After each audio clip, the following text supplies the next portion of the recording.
All right. In the spirit of time, we have a lot to get to. I'm just going to go ahead and get started. As you heard, this is being recorded, so if you miss out on any of it, it'll be put up on our website.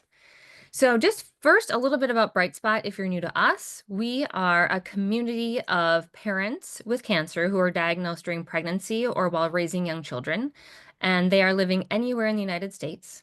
We serve not only the parent with cancer, but their partners and children. The idea is to connect parents through this pretty difficult time to each other to build community and to give them tools that they need to parent through a cancer diagnosis. We have many different programs. Everything is virtual, free of charge, and open to any parent living in the United States. We send free children's books about cancer to parents to help them have these big conversations about what is cancer treatment and side effects, grief and loss, big feelings. We have a curated art and craft box to give parents the opportunity to have a point of connection with their children when they're having to parent from the couch. We offer small financial grants through our Bright Grant program. We offer virtual support groups for parents currently in treatment, for parents post-treatment, for parents with a stage 4 diagnosis, for partners, for bereaved partners. We have meetup groups for couples, for parents of color, and we are continuing sort of adding new groups as it makes sense. We offer connections for kids because we know community is important to them as well. So we have monthly activity groups for young kids and older kids. You'll see webinars and workshops like this throughout the year. We offer family resource navigation to support parents and get them connected to local and other virtual resources. And you'll see on our website a wealth of resources from guides, Ask a Therapist videos, coloring pages, a blog, feeling wheels, all kinds of great stuff that it's always free and downloadable. So go to our website to check that out. We want to thank our sponsor for this webinar. Thank you, ISI. And thank you to our webinar partners, the Roadmap to Parenthood at Stanford Medical, The Circle Surrogacy, and Thrive Her Documentary.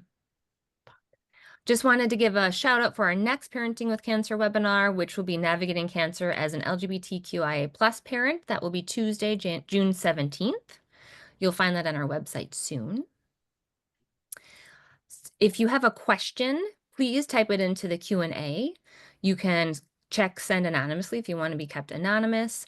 It's okay to type those in at any time during the panel. I will hold the questions to the very end, but if you don't want to forget what your question is, feel free to put it in as soon as you have it. You will be sent tomorrow a survey about today's webinar. We'll also drop it into the chat. We really appreciate any of your feedback. It really helps us to know what you're looking for and what you value. You can also give us suggestions for future themes. Like I said, today's webinar is being recorded and you will be sent the recording tomorrow automatically. And then in a few weeks, it will live on our website underneath resources for parents under the Parenting with Cancer webinar recordings tile. All right, so we got through that. The first thing I want to do is sort of introduce everyone. My name is Carissa Hodgson. I'm the Director of Programs and Community Outreach here at Bright Spot Network.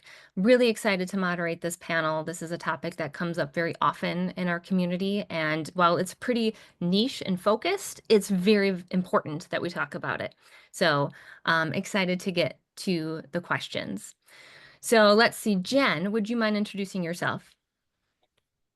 Absolutely. Thanks for having me. So my name is Jen Rackman. I was diagnosed with ovarian cancer at age 26.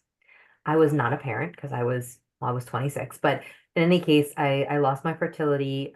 As a result, wasn't able to do an egg freeze. My cancer was in both of my ovaries. Fast forward into my 30s, came to decide that surrogacy and egg donation was the right path for my husband and I to grow our family. We have a 13-year-old son through that path. And after my son's birth, I joined the team at Circle, which is who helped me have my son.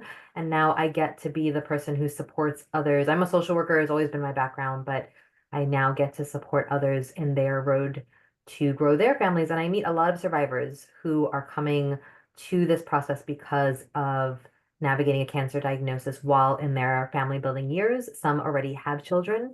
And so I love getting to support others who are exploring this as a way to grow their family. So that's a little about me. Thanks, Jen. Catherine. Great. Thanks so much for having me. I'm honored to be here. So I'm a clinical psychologist.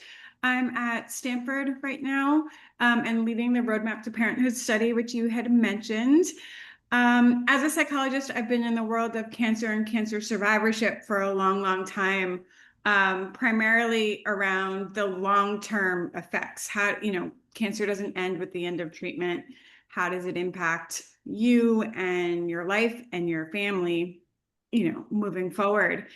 Um, about over 10 years ago, was starting to specialize in the world of young adult cancer. What happens when cancer happens in the young adult age range, your 20s, your 30s, your 40s. And obviously fertility and family building is a big topic. So way back then, started focusing on this in terms of an area of specialty. I'll use the term oncofertility, but really as an umbrella term for all things fertility, family building. How do you make these decisions? How do you find support? And how do you, pursue family building goals? I guess I'll pause with that. I can answer any specific questions about that. I guess the only thing I'll say is that as part of my work, so I focus a lot on oncofertility issues, but almost invariably that's connected to all of the other things that are going on with the cancer experience, right? Like how it's affected your body, your self-image, your relationships. So that's still within the framework that I kind of think about these things. Perfect. Thanks, Catherine. Akia. Yeah. Hi, everyone. Thank you, Krista, for having me. My name is Akia Ware, and I'm a Kentucky native, been born and raised in Lexington, and I currently reside in Louisville. My connection to Bright Spot, I was diagnosed at 28 with cervical cancer. I had already had a 2.5-year-old daughter. So my second daughter, I had to give birth to her prematurely. And then after that, I had a radical hysterectomy. And then I also had to proceed with more treatment after that because of how aggressive my cancer was. So this year, I will be 11 years in remission.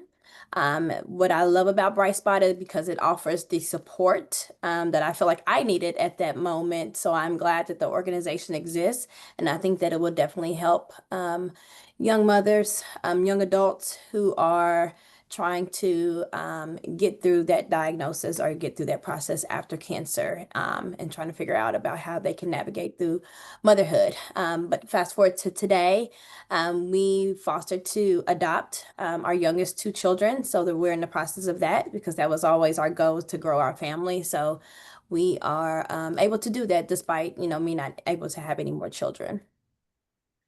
Thanks, Akia. Rachel.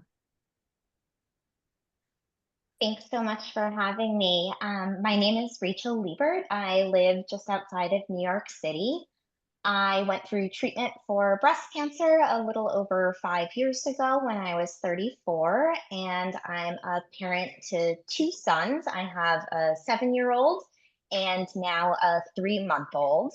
My 7-year-old son, Noah, was born before my cancer diagnosis, conceived without fertility treatment. I was pregnant with him myself. And our 3-month-old son, Ezra, was born thanks to egg donation and an incredible surrogate. And we worked with Circle Surrogacy, so I had a chance to get to know Jen during that process.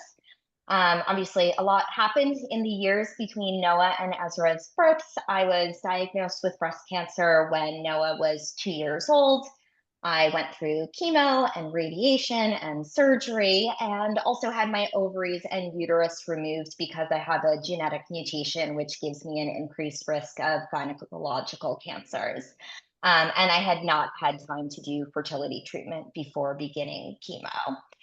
So this all happened around the time that my husband and I had begun thinking about a second child. And so for us, sort of the lasting tragedy of cancer once I got through treatment was really what we felt like was going to be the inability to complete our family. And so for me, for many years, when I learned that someone was having a second kid, or when a new acquaintance at the playground asked me if Noah had siblings, it was really devastating. And then on the flip side, when I had friends who I learned were so excited that they were only going to have one kid and would not possibly consider having a second kid, I feel like I felt like I was a failure for not being able to be at peace with my one perfect child. So even though I'm now on the other side of secondary infertility, I still have a really vivid memory of what many people on this webinar may be feeling. And I'm really happy that we have this time to talk about issues specific to secondary infertility. Thanks, Rachel. So I guess to get us started here in questions, Catherine, I'm wondering, can you walk us through the typical next steps after a parent is told they have infertility due to cancer? Like, what are their options? Sorry about that. Yeah, I saw you kind of gave us a heads up on some of the questions. And I was like, wow, that's a big question. It can be kind of like big picture overview. It doesn't have to be the details. No, well, I'm just thinking of it. So I'm always sort of thinking of it from different angles, right? And I'll say, maybe not the an easier part, but a more straightforward part is like the practical. And what do you need to do to make sure you have all the information you need about your options? Now, that might be very straightforward in terms of, exactly kind of, you already know what your options are, and based on your values, priorities, and goals, and that of your partner and your family, surrogacy is exactly what we want to do. We just need to figure out the details of the process. That's kind of one path. Other people might be in a position where they're saying, well, my oncologist kind of gave me some information, but I'm not really sure what that means for my options. Who do I talk to? How do I figure out what is possible, what might be possible, and what it entails? And how do I figure out the pros and cons and how I feel about that in terms of my goals and my values and priorities? But that's sort of all within the realm of taking action, right?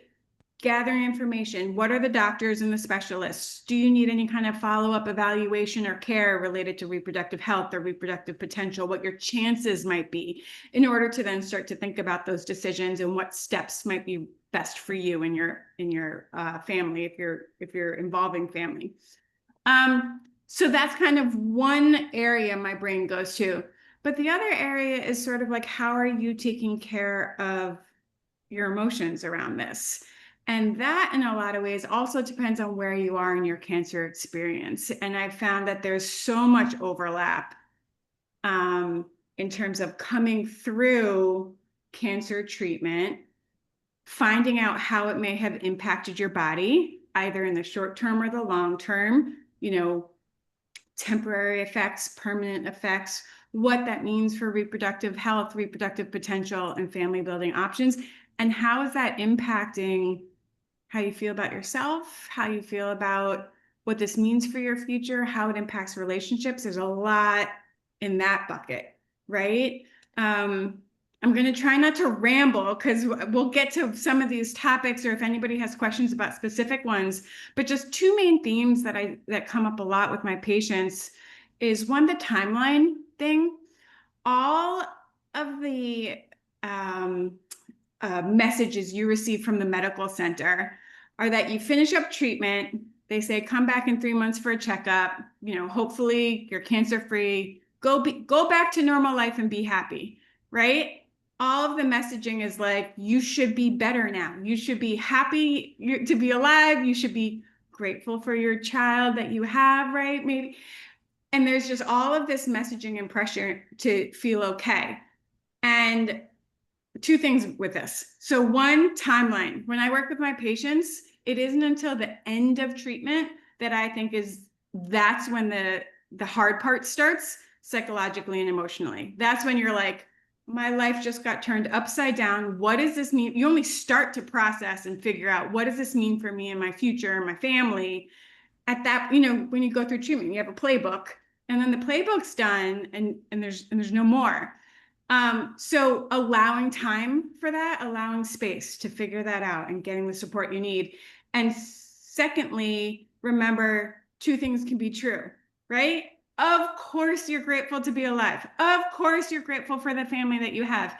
And also, you might be facing loss, grief, sadness, anger, frustration, uncertainty, right? So all of those things are allowed to happen at the same time. And again, giving yourself space for that and finding people who understand that.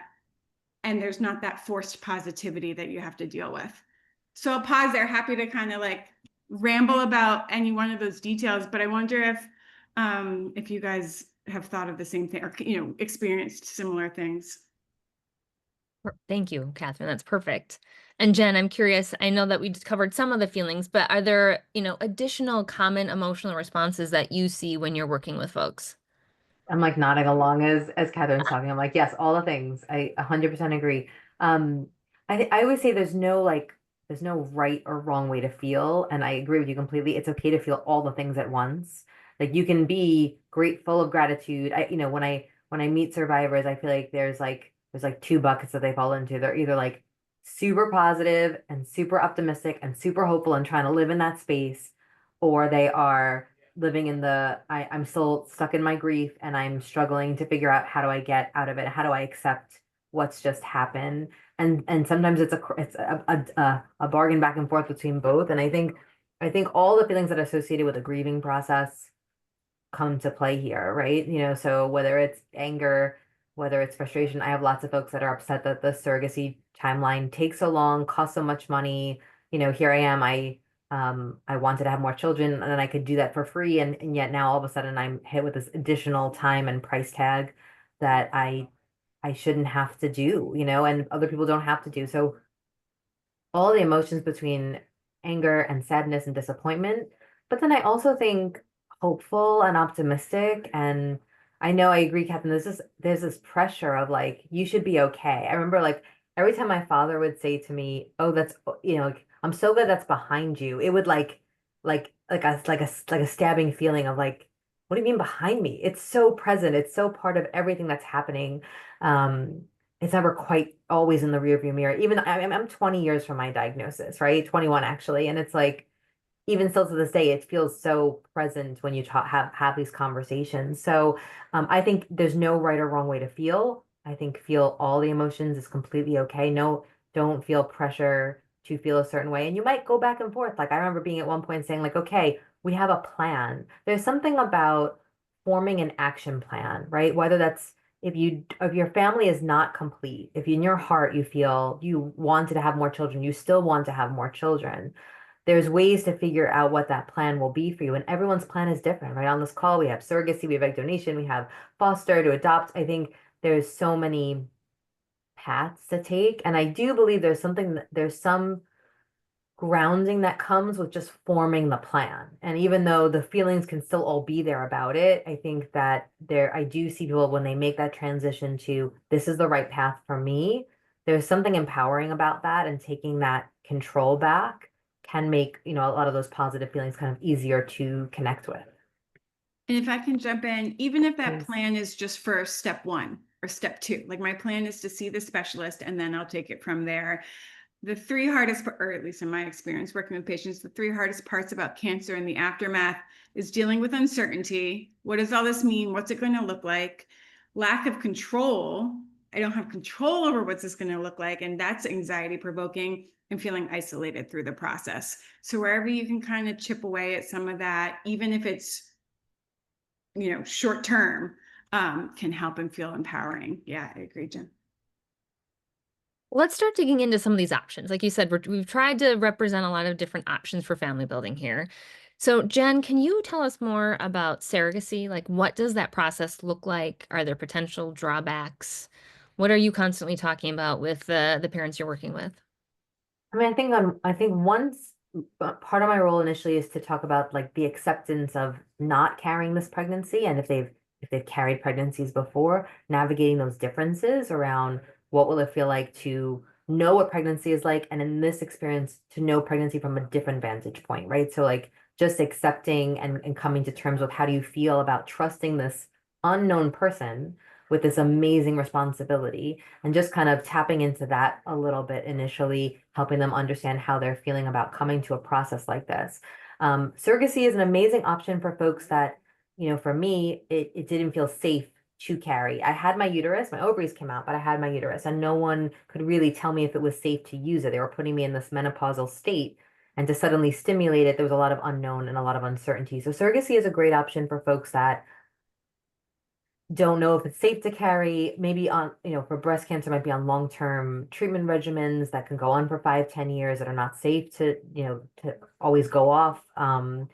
Or for some, it's the emotional toll of the anxiety of changing their body in a way of pregnancy. I mean, a lot of folks are like, technically I can carry. I have the parts to carry, but I'm really worried. How do I do cancer surveillance in the same way? How do I maintain my health and my focus on my health when I'm really anxious about? So some of it is physical, some of it can be emotional, or a combination of both. So what what are the drawbacks about surrogacy? It's long, it takes time, it takes a lot of, it's expensive. Anything involving third party, whether it is donation or surrogacy, IVF, egg freezing, anything that involves doctors and medical processes and all sorts of things, it costs a lot of money. And I know it can be really cost prohibitive. And that saddens me very much. Another struggle with surrogacy is that there's a lot of uncertainty. A lot of times survivors come in with either a finite amount of eggs they've frozen or a finite amount of embryos they've created, and maybe they can't make more. Maybe treatment has left them infertile or surgery has left them infertile.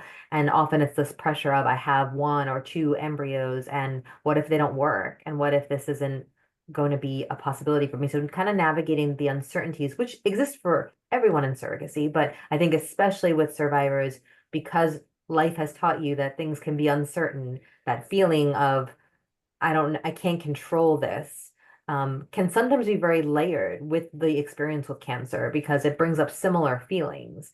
And you kind of have to put it out there to the universe and say, I have to trust the process. I have to trust my doctors and my providers, same way you did with your cancer treatment. Similarly with surrogacy, trusting the people that are supporting you and ultimately trusting your surrogate, right? That's the person who you have to develop that trust with the most. And that can be hard for some. It depends on your personality type. Rachel can talk about her experience. I I think for me now, my family building came many years after my diagnosis. It was like 9 years later when my son was born. So I think by that point, I was just so freaking happy to still be able to become a parent that I was like, bring her on. Like I was just fully open to her. And she would, all surrogates are moms, right? They've all had kids. So I was just like, you know so much more about pregnancy than I do, and I'm gonna ride this with you. And so I think developing that trust in the process, the providers, the surrogate is really like the cornerstone, and being ready to open yourself up to all of that.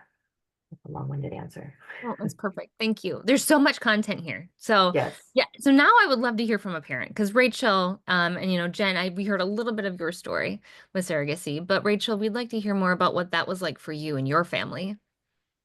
Sure.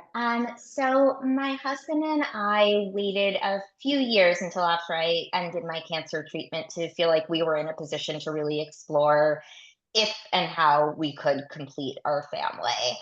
Going back to what Catherine said, I think we really needed some time to recover. We needed time to see that I was going to be okay, that I was doing well. And I think that timeline is going to differ for different people depending on what type of cancer they have, what their treatment path is like, and also just sort of like your personality. My husband and I are both very risk averse people.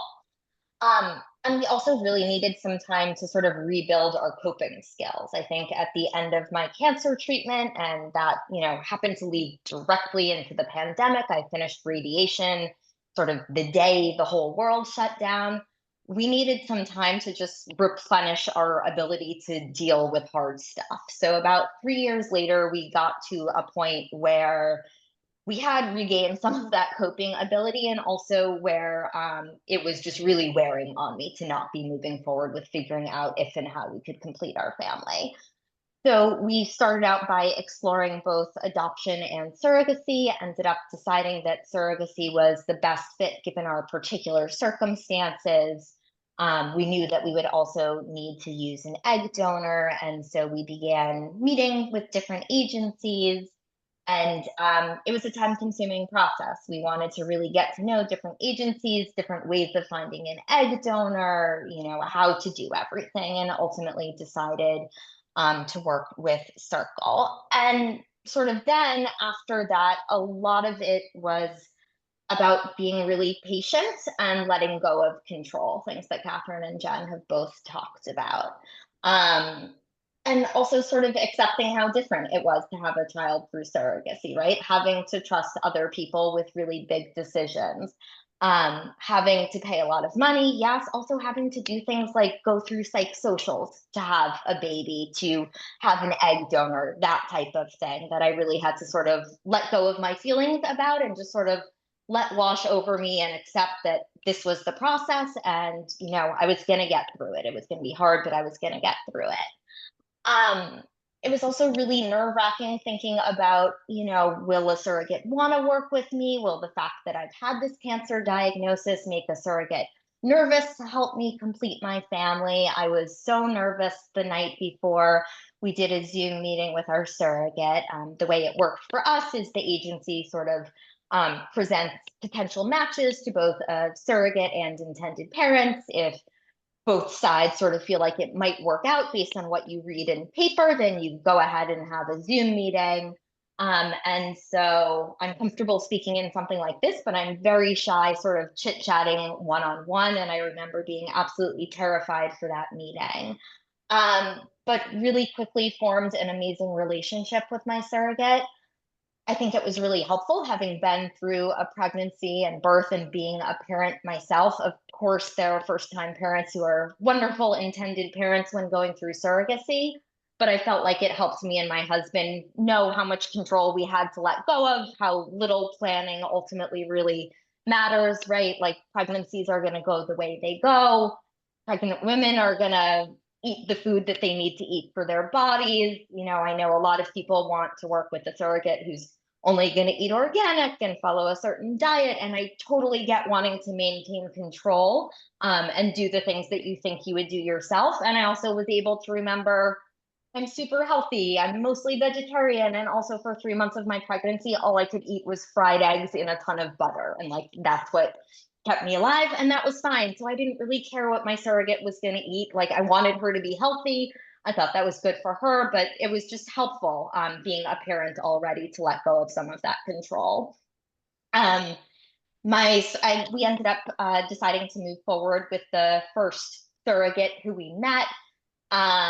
She lives in Louisville, so I was excited to hear that that's where Akia is. That's a place we had never been. So we quickly got to know our surrogate mostly through texting. She came to New York for a couple of medical appointments, and we met her and her husband then.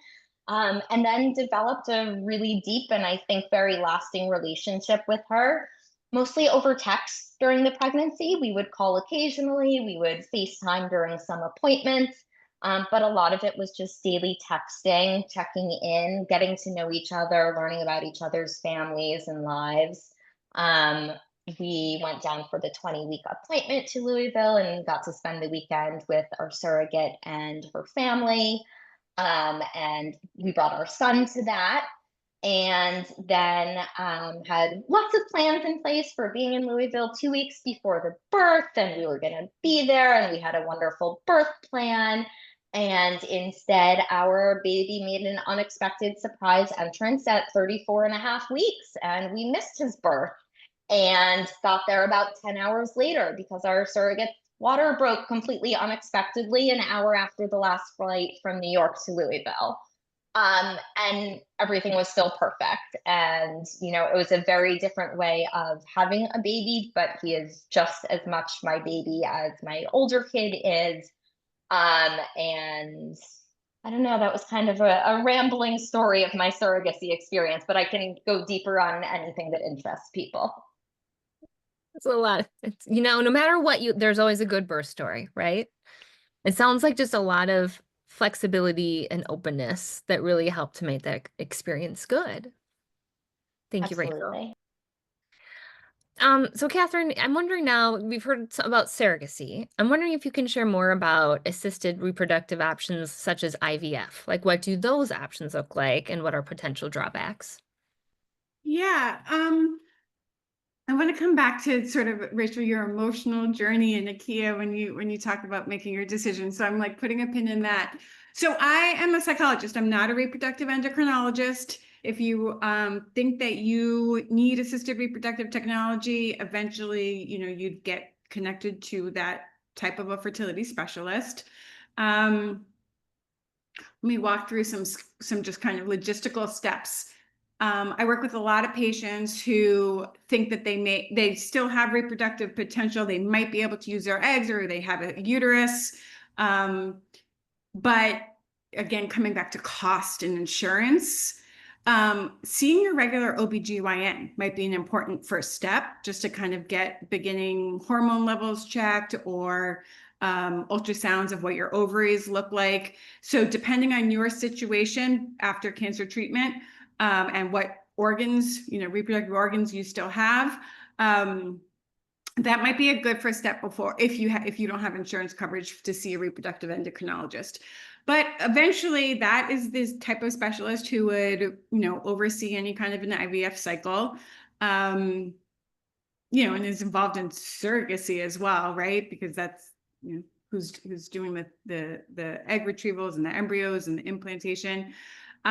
So IVF, if you're gonna think about carrying your own pregnancy, it can be with your own eggs that were either frozen before, or for some women can be after cancer treatment if they're at risk for premature menopause but not yet ready to start family building. So it can be with your own fresh or frozen eggs and embryos, or donated eggs or embryos, and then that can either be, for you to get pregnant or a surrogate to get pregnant. So it's not so dissimilar, although of course the surrounding logistics, whether or not you're working with a surrogate agency, is going to be different. I think a lot of the pros and cons come down to medical, right? Like medical information. And then Jen, you were talking about like costs and how do you make decisions with so much uncertainty. And I think a lot of pros and cons come down to that as well. And sometimes I'm working with patients of, how do you make these decisions? There's no right or wrong, right? And how do you prioritize what's most important to you as you're thinking through the different factors? So for some people, if they have frozen eggs or embryos, absolutely the most important thing is to at least try to use those. And having a biologically related child is sort of a first option they won't give up on. For other people, it's like, I have this much money and I want my best chances for success. And that might not be IVF to get pregnant. It might be a different option, right? And so each person is going to approach that decision differently based on circumstance and priorities. Does that answer the question? Was that sort of along the lines? Thanks, Catherine. I appreciate Yeah. that. So IKEA, we've talked about surrogacy, some of the assisted reproductive procedures. We haven't really talked about adoption yet, or fostering. So I'm wondering if you could tell us a little bit more about what brought you to the foster to adoption for your family and why that was right for you. Yeah, surrogacy just wasn't something that we thought would be an option for us. We just knew that we wanted to grow our family, but just didn't know what steps we would take. And like Jen said, it just took some time first to get through the grieving process of a lot of things. Just the process of not being able to carry children, the grieving process of being young with cancer, like, and you have friends that are getting pregnant and you're still trying to, like she said, trying to deal with the fact that you have two beautiful, healthy children, but you're also trying to deal with the fact that you can't have any more children. So it sounds selfish, but it is a real thing. So it just took some time to process that. And then we were finally like, we want to try to figure out how we can really do this. And we started the process as far as like education wise, the classes that you have to take to foster, and then COVID happened. And so then, classes got moved to online, and then it's got something that's just got pushed back. I don't want to say it didn't become a priority. It was just like, it's just too much going on in the world. And it's like, we need to like take a pause. And then once things kind of died down a little bit, we actually had a social worker reach out to us that wanted to help us get back on the path to get approved and everything. And so we did that.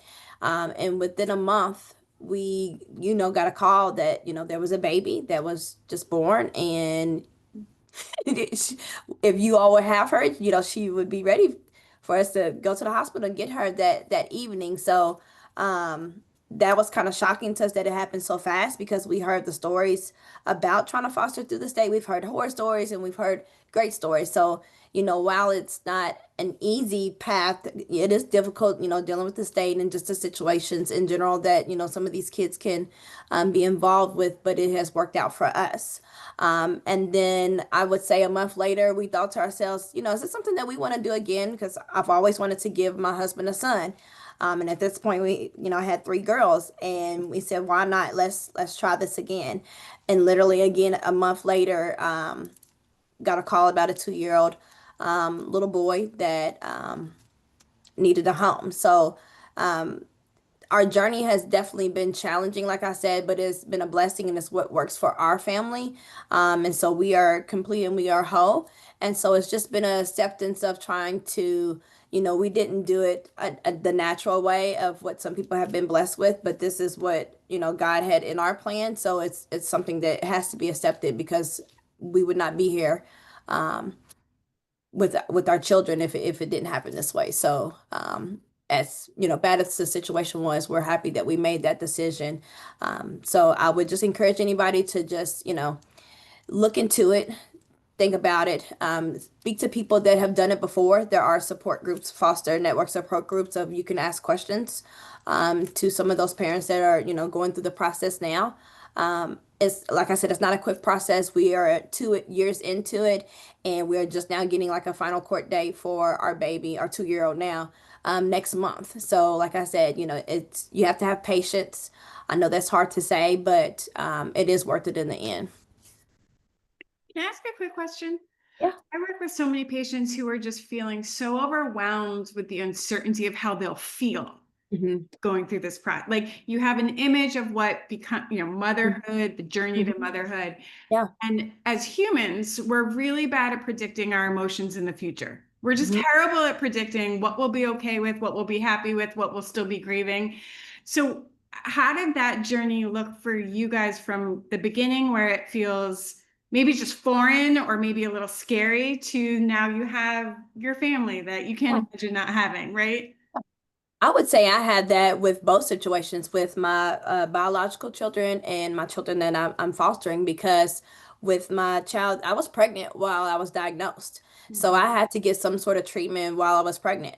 And so while I had her, I was not able to breastfeed her afterwards because I still had some of that chemo in my system before I started my next round. So a part of me felt like, am I going to have the same attachment to her as I had with my first child because I didn't have that breastfeeding moment with her as soon as she was born. I literally had a C-section, and 2 minutes later, I was knocked out to have my radical hysterectomy. So, that was a concern. And then, yes, fostering, I had a concern of, am I going to have the same type of connection that I have with these children that I have with my biological children? Because their backgrounds are so, I mean, both of their backgrounds, even with the babies, her just being born, just her background and just being in, her birth mother's womb is just tragic. So I'm like, how am I going to be able to love them the same? How am I going to be able to connect with them? Because I didn't, naturally raise them, especially my 2-year-old son. And so that was definitely a fear of mine. And sometimes it still can be, but it just came natural. It just, hit with it because these children, they need somebody that loves them. That's all that they need. They need somebody that's going to care for them and protect them. And I think that that's what turned it on for not only me but my biological children also, because I worried about that connection. How would they feel by, just saying we're going to go pick up a baby tonight? How do we have this conversation, and how does that transition from our household going to, it's been the four of us rocking it out, and then now it's a family of six. So it's definitely, I wouldn't say it's been challenging. I feel like the kids just picked up naturally. Like these are our siblings now, and they know no different. Because, I tell them all the time, God chooses families in different ways. and this is what God has chosen for us to grow our family. And so we have no choice but to accept that and roll with it. So I would say it was definitely a scary moment for me, but I just something just clicking and it just happened. And you can't tell me that those aren't my children. Yeah. I We've had all, similar, sorry. go ahead.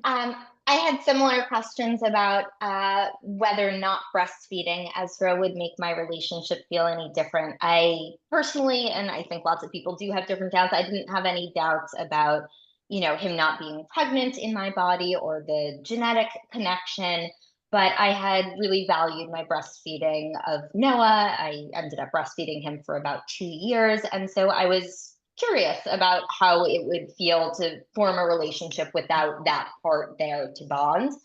Um, and it's no different. Like it's not part of this relationship, but it means first of all, my husband and I get to be more equal players and I get a little more sleep at night, but also like I get to see my husband feeding the baby and having that really special bonding moment. Whereas with Noah, he only wanted to breastfeed. So there was no sort of happily watching other people have that bonding experience with him.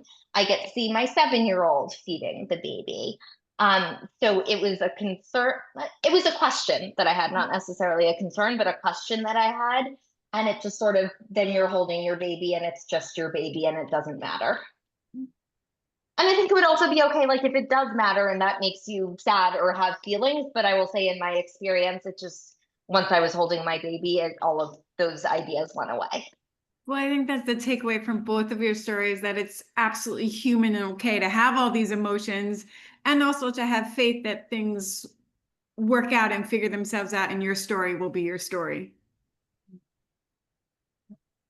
You've all talked so beautifully about the internal process.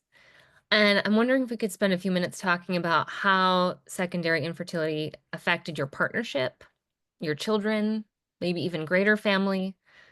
I don't know, Akia, do you have anything to say about that? Yeah, so me and my husband have been married for 14 years. And so we met in college. And I think that I would not have been able to be as strong as I was if it was not for him. So he had cancer when he was 1. And so while he may not remember much of the experience, he spent a lot of his childhood going back and forth to Vanderbilt getting, just scans and things like that because he had a rare case as well. So he was able to connect with me from that type of experience and was able to support me in a way that, most people would not be able to. But not at one point did he make me feel like I was less of a woman because I, didn't have a uterus or a cervix anymore and couldn't, give him any more children. I just knew that that was something that drove me more because I knew he wanted more children. I knew he wanted a son. So I was kind of the driver a lot of times for that. He just wanted to do whatever made me happy, understood the concerns that I had and was very supportive. So I don't feel like it damaged our partnership at all. I feel like it made us stronger. And I feel like also going through this process of foster to adopt made our family stronger as well because we're able to look for things from a different viewpoint. So I think that it did nothing but help us connect even more. Sounds like it. How about you, Rachel? My husband was very supportive throughout the process. I think he sort of set aside his own feelings to support me and make sure I never felt like I was sort of the cause of us not being able to complete our family or needing to use surrogacy to complete our family. It was also challenging at times. I had a really hard time learning about friends who were having second kids. And so there were periods when, my husband wouldn't necessarily tell me right away when he learned that a friend was having a second kid because he sort of knew like that was going to be the end of whatever we were doing that day. Like I was going to be really devastated. I was going to be grumpy. It was going to be hard. And so I think we tried to take care of each other as best we could through the process. And I think that's really normal for it to also make there be hard moments. And sometimes when you're trying to protect each other, it also becomes hard figuring out how to navigate that. But I think once we started talking about sort of, Catherine, I think it was you who was saying like coming up with the first step can be very helpful. So once we decided we're going to explore this, we really were a team in thinking through, what way is right for us, and then what agency is right for us, and then all of the next steps. And I think it did bring us closer together in a lot of ways. Yeah. And Carissa, you mentioned like family member, like outside the partnership as well. And I'm often working with patients on setting boundaries and how do you communicate those boundaries with people who won't get it, and setting expectations. If people have not been through what you've been through or been through a cancer experience, they will not get it, and they will say, forgive me for putting it like that, the stupidest things, right? And it can be hurtful, or it can just be shocking. And really coming up, I kind of have two thoughts on this, really coming up with a little bit of protection mode or strategies, because it's hard to avoid. They come out of nowhere when a friend is trying to be helpful, but then says the worst thing possible, right? Or a family member or a mother-in-law. And self-care around when those experiences happen. And then also, maybe I'm preaching to the choir here, but also having an outside source of support like this group where there are other women who, quote unquote, get it. And it's just the people in your life just might not be able to. So having other sources where people will get it and you can kind of connect and vent and get the support you need, can be really helpful. Yeah, it's a great point, right? I mean, that sense of finding other people that get it. You might have already experienced that through a cancer diagnosis, but then now, especially if you're trying to build your family, finding other parents that really get it is important. Jen, I'm wondering, do you have any guidance for parents? I hear this often, like how to talk to the kids they already have about what you're going through, especially if they're really asking for a sibling, or if you're going through this process and you're using a surrogate and kids might be sort of confused. Do you have any kind of tips or guidance on how to talk to kids? Yeah, there's a lot of children's books out there about different kinds of family. I always tell people, like for my son, we started with just the family book. I forget the author. I'm drawing a blank right now. It's very colorful. It just identifies all different kinds of families and just kind of normalizes that families are created in all different kinds of ways. And just it talks about, donation, surrogacy, foster, adopting, single families, same-sex family. I mean, it was just, a wide range. And it was really nice to just open the door to just normalize for him that there's not a one-size-fits-all way to build a family. And then there's lots of children's books, especially for surrogacy and egg donation. I joke because I don't see too many that have both. It sometimes feels like it's an either or situation. But I think just figuring out what type of language you want to use in an age appropriate way with the kids. For me, when we started to tell my son his story, and using and finding a way to use language that was appropriate, he was like 4.5, to talk to him about how he came to be. Someone at Circle recommended we made a scrapbook during his during our surrogacy experience, and really it became like his birth story.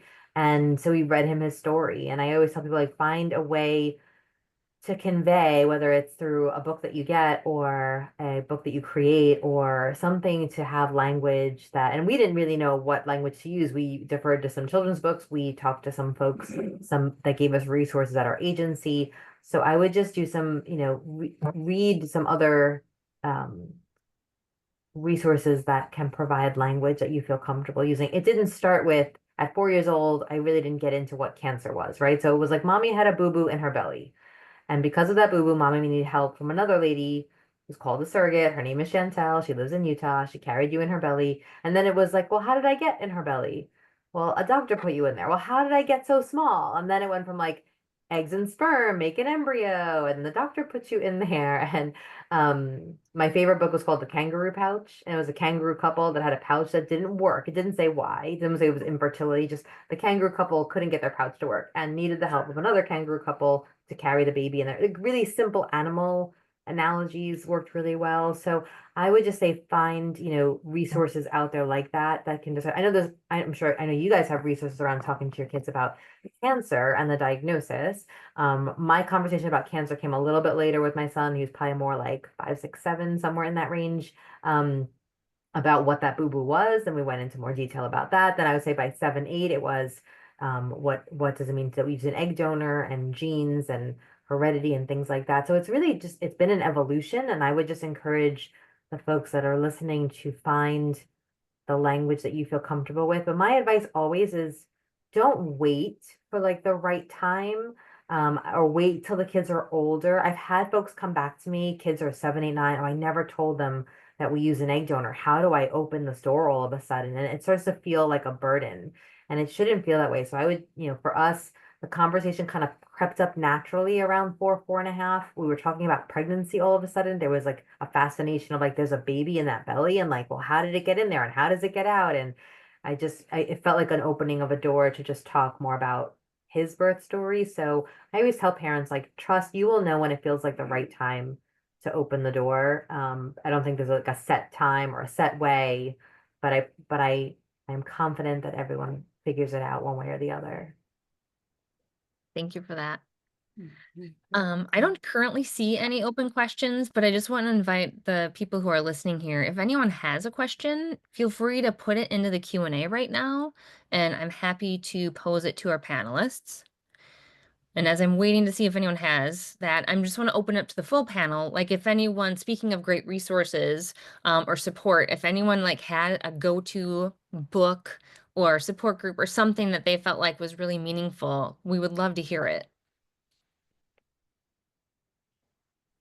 I am a part of an organization called Friend for Life Cancer Network.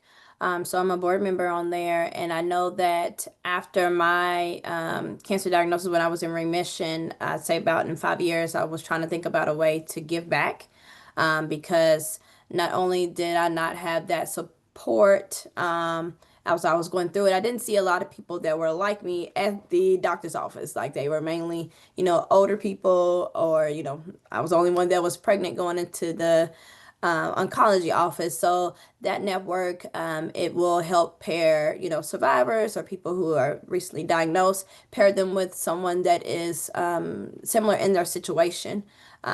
Just to be as a mentor, just to provide guidance, just to answer questions, just to have somebody that understands their situation. So I would say that that is a great resource as an organization to, get somebody that is like you, that you can, feel comfortable with. Because I know sometimes family and friends cannot relate to. So that's something that did help me after when I was in remission.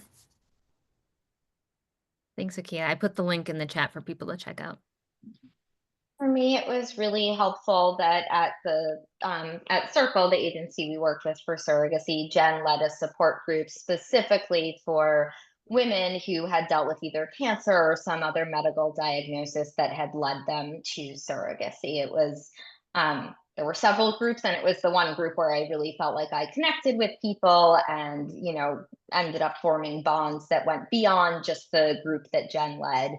Of people who could really relate to all of the things that we're talking about here, the particular issues of expanding your family or having a child for the first time after a cancer diagnosis. So I think whatever route someone decides to pursue for having a child, try to look into whether there are resources specifically for people who have been through cancer, because there are just issues that come up that don't necessarily come up for other people pursuing parenthood in a similar way.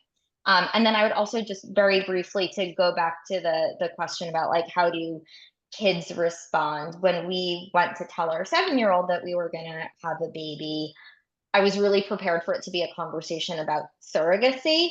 And it wasn't to him. Like it was a conversation about becoming a big brother and there being a baby. And it just, for us, it was this very different thing that we had just, sort of learned about and wasn't the ordinary way of having a baby.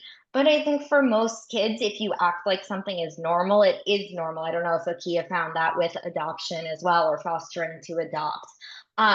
We've talked to Noah extensively about surrogacy. He's met the surrogate. We talk about Jessica at dinner all the time and how important her family is to us. And I imagine we'll have a lasting relationship with them. I hope we will. But it's not like an unusual thing or something that requires explanation. So I think just keeping that in mind, that even if we think, or if like our peers or our parents might have a lot of questions, or it might feel really foreign to them, it isn't necessarily going to feel that way to children, which is lovely. Yeah, if you just normalize it, right? That's kind of the gift of getting to set the message. Creator story. We did get one question for Rachel and Akia. Wondering, did either of you receive any pushback from any organizations or agencies because of your history of cancer?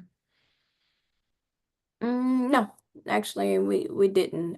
I don't think that was. I don't even remember them even asking too many questions about it. I mean, I know you have to fill out your information, but nobody ever said anything about, this could stop you from potentially fostering to adopt. No. And I think surrogacy agencies are all very used to working with cancer survivors. It's a very typical reason for couples or individuals to come to surrogacy. We thought a lot about how to sort of share our story, what level of detail to get into when we put together a profile book that is shared with potential surrogates. And thought about it again going into our first conversation with Jessica, who ended up being our surrogate. And we were also asked to provide a letter from my oncologist, basically saying that she supported us moving forward and expanding our family. Jen, correct me if I'm wrong, if that was what the letter is we were asked to provide. Yeah, just a letter of support, for so every surrogacy agency has different guidelines. We have a medical need as part of our program, so we do ask for documentation, not just from survivors, but anyone coming forward, that there's a physician or even a mental health provider, someone out there that can speak to this being a good path for them and supporting that path. And so we do ask for a letter. And every agency is different. I had a lot of fears about whether my diagnosis would be prohibitive. It was part of the reason, honestly, why we didn't explore adoption more, because I was anxious about whether I would be seen as unfit. And I know now, after all my years in the field, that's an ignorant fear. I just didn't know any better at the time. But I know lots of survivors that have gone on to adopt and have gone on to have babies in all sorts of ways. And I would just say learn the guidelines of the agency or the groups that you're looking at. At Circle, we just want to learn more about the intended parents and what they've navigated. And not that cancer should be a reason not to proceed. It's more about wanting to understand what their cancer experience has been like. How are they doing now? How are they feeling now, physically and emotionally, so that we can support them, on this road moving forward. Thank you for that. Another question is, how do you deal with wanting to grow your family when your partner does not, due to the uncertainty around your health?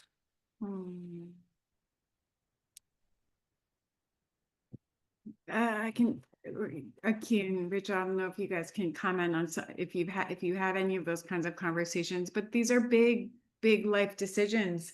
And I think, having these heart-to-heart conversations are important, and getting on the same page and getting to the root of concerns. What are the fears here? And planning, what would we do if some of those fears came true? Why is this important to me to talk about and to, think about?